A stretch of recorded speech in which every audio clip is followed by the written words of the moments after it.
Hello student, I hope आप सभी की पेट की तैयारी बहुत अच्छी चल रही होगी। इस वीडियो में हम हिस्ट्री के मोस्ट इम्पॉर्टेंट फैक्ट देखने जा रहे हैं, जिससे कम से कम 1 या 2 क्वेश्चन तो फंस ही जाते हैं। तो चलिए स्टार्ट करते हैं। जो मॉन्टेग्यू घोषणा हुई थी वो कब हुई थी? 20 अगस्त 1917 को हुई थी। रॉलेट एक्ट हमारा कब आया था? 19 मार्च 1919 को हुआ था। और जलियांवाला बाग हत्याकांड जो हुआ था ये कब हुआ था? 13 अप्रैल 1919 को हुआ था। हंटर कमेटी की रिपोर्ट कब आई थी? 28 मई 1919 को आई थी। एंड कांग्रेस का जो नागपुर अधिवेशन था, दिस इज नागपुर अधिवेशन, तो नागपुर अधिवेशन कब हुआ था? ये दिसंबर 1920 में हुआ था। ओके।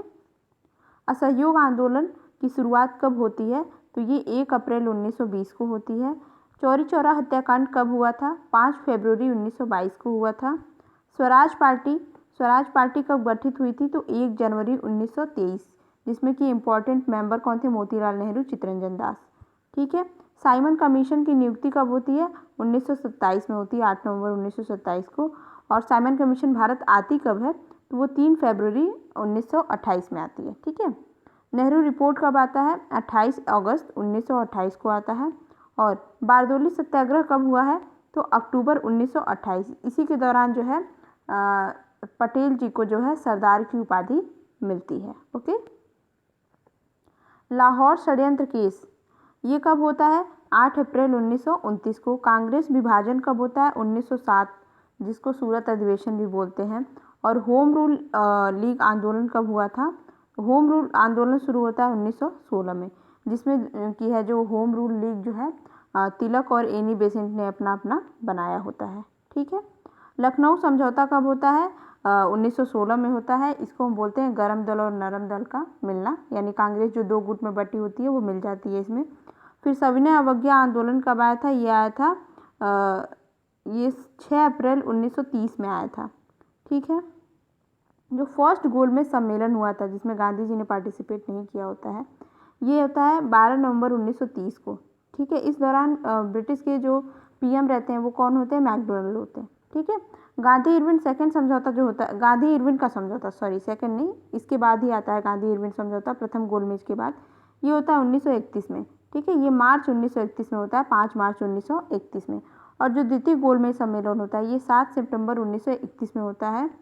इसमें गांधी जी ने भाग नहीं लिया होता है। सॉरी, मैंने कन्फ्यूजन में बोल दिया। प्रथम गोलमेज में जो है गांधी जी ने भाग लिया होता है, सेकेंड वाले में नहीं लिया होता है। ठीक है।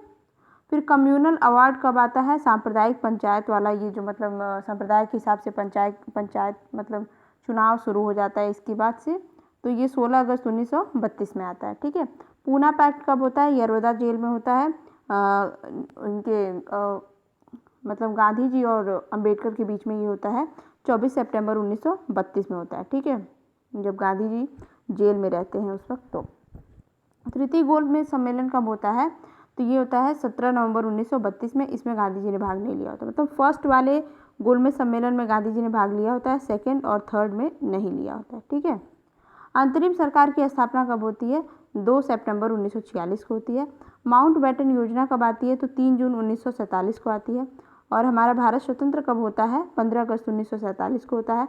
अगस्त प्रस्ताव जो आता है, इसके पहले की ये घटना है, यहाँ पे आ जाएगी अगर हम देखें सीक्वेंस में। तो 8 अगस्त 1940 को अगस्त प्रस्ताव आता है, जिस समय वायसराय जो रहते हैं वो रहते हैं लिनलिथ को। ठीक है। क्रिप्स मिशन कब आया रहता है, जिसको अस्वीकार कर दिया जाता है? ये मार्च 1942 में आया रहता है, स्टीवर्ट क्रिप्स के हेडेड में, मतलब भारत छोड़ो प्रस्ताव जो है ये कब आता है? ये 8 अगस्त 1942 में आता है। ठीक है। और शिमला सम्मेलन, जिसमें कि सभी राजनीतिक दलों का सम्मेलन हो जाता है, जो कि भारत में उस वक्त जो पार्टियां चल रही होती हैं, तो ये 1945 में आता है। ठीक है। तो यहाँ पे हमने ये टोटल देख लिया। इसी तरह के मैं शॉर्ट वीडियो लाती रहूँगी, जिसमें कि हमारे इंपॉर्टेंट फैक्ट जो है कवर हो जाएंगे। ओके। तो पढ़ाई अच्छे से करते रहें। Best of luck.